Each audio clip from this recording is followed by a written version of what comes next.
Hi folks, how are you doing?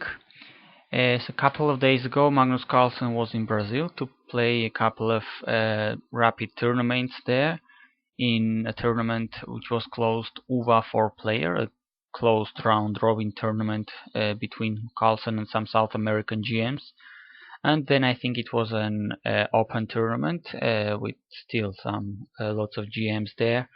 But nothing really that strong, not enough, of course, for Magnus the Great. So he pretty much beat them, all of them. The main purpose, I think, of this tournament was to spread the word about chess in Brazil, just make it more popular, taking advantage of his popularity, etc.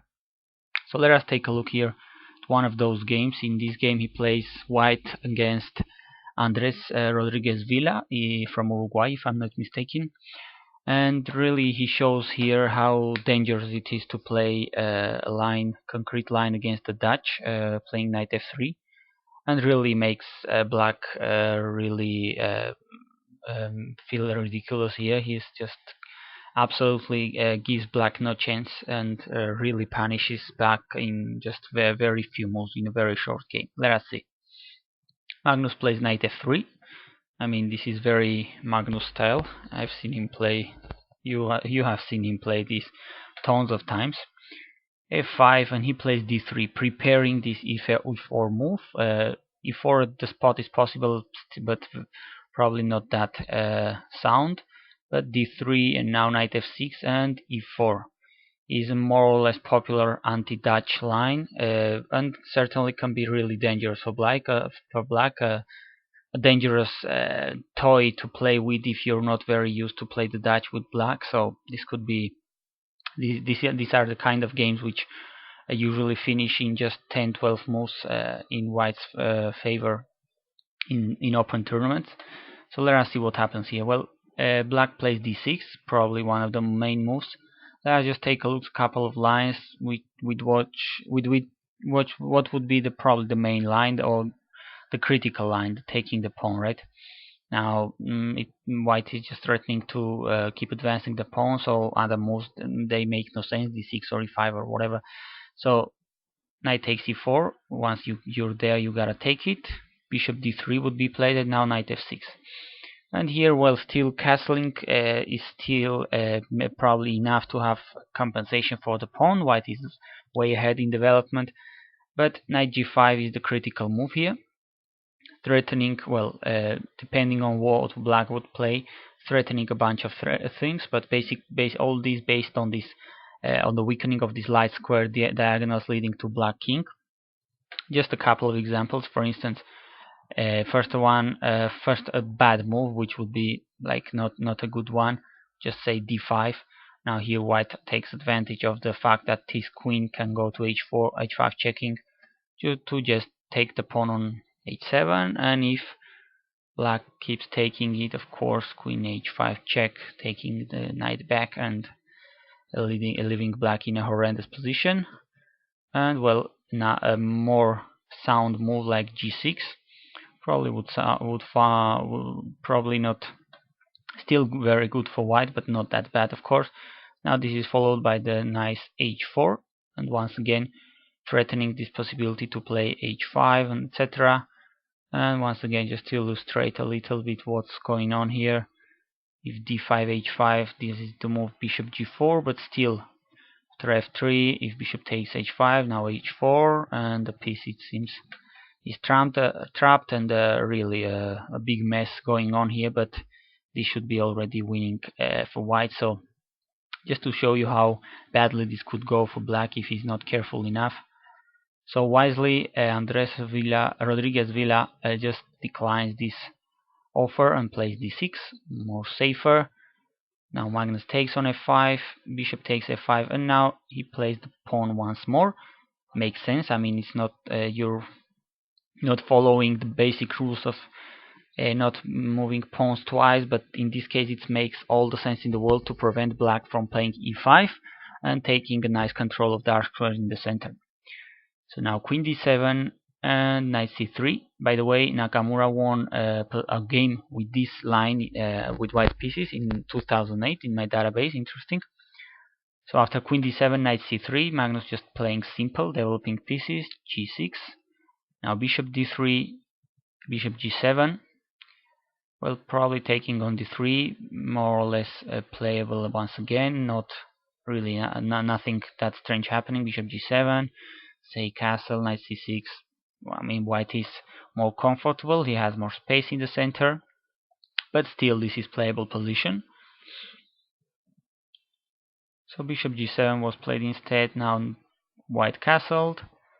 Black plays knight c6, and here black problem starts for black a little bit, because he hasn't castled yet, and Magnus is going to take advantage to push this pawn on the center. He plays d5, and knight b4. Of course, white must take on f5, otherwise black would take with the knight and make white take with the pawn, and that wouldn't be very nice for white.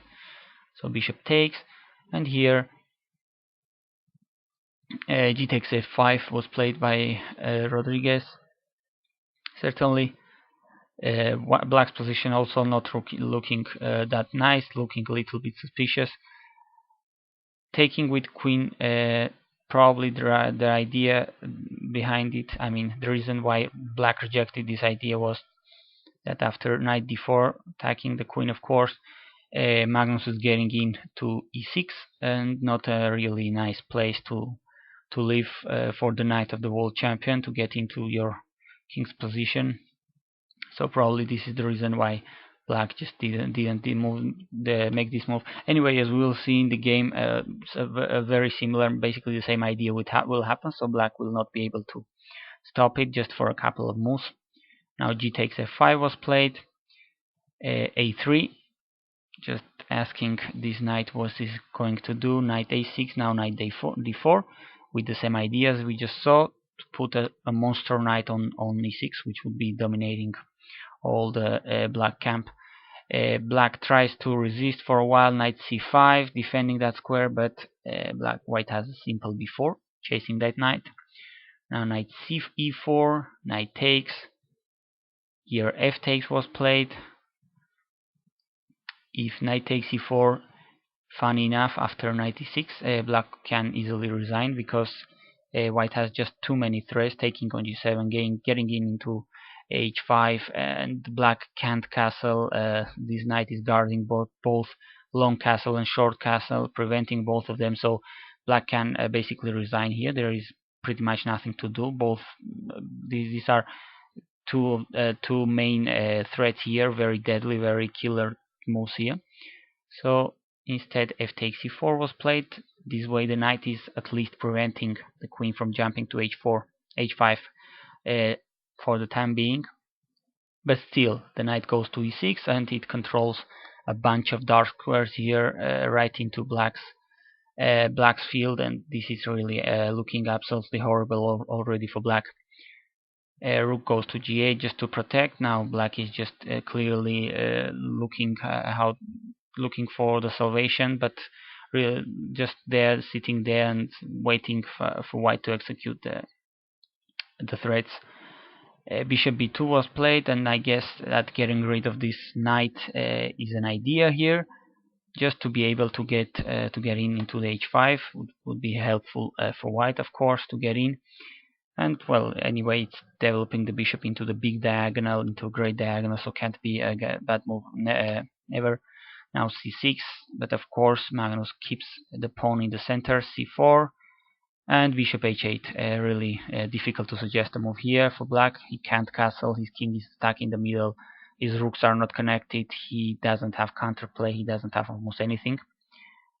Rook e1, Carlsen keeps improving his pieces, his position, something black cannot do with his own. The idea he was talking about previously, bishop takes, g takes, queen h5, probably still good for winning, to win the game. I mean, now queen f7, but knight c7 check, and after king f8, white wins the exchange, and probably should be enough to win the game, but Carlsen just keeps improving his pieces. Rook e1, why not? Now rook g6, and now he takes on f6. he takes f6. The point is that now he gets in and he has a little threat of just winning this pinned rook on g6 with knight f4, for instance. The rook is already only one, which wasn't like this a couple of moves before, which is much better, of course. Now queen f7, I'm pinning the rook and threatening a little tactics, basic tactics at the same time. Now he's threatening discovered check, winning the queen. Of course, the world champion, you can bet he saw that. Queen f5, and now the queen goes to g8 to have just a little threat here on g2. But of course, this is far from being serious for black, so white can deal with this in a number of ways. Carlsen just chose to play g3. Very, very valid, of course. Queen takes e4 was, I guess, very good as well. Now protecting g2 pawn and threatening discovery checks at the same time. But never mind, g3 is still a very good move. I mean, almost everything is winning here, so nothing to be done, basically. That's why after king f7, the rook took on e4. 23 moves have been played, and Andres Rodriguez Vila just resigned. He had enough with the world champion. Black has basically nothing. He has no coordination, no counterplay, no space, no hope. His position, Black's position is basically ridiculous and absolutely lost. So that's why he resigned. So this is the first game I was going to show you from this tournament. Rapid games Carlsen played in Brazil, just crushing South American GMs here and there. And I hope you liked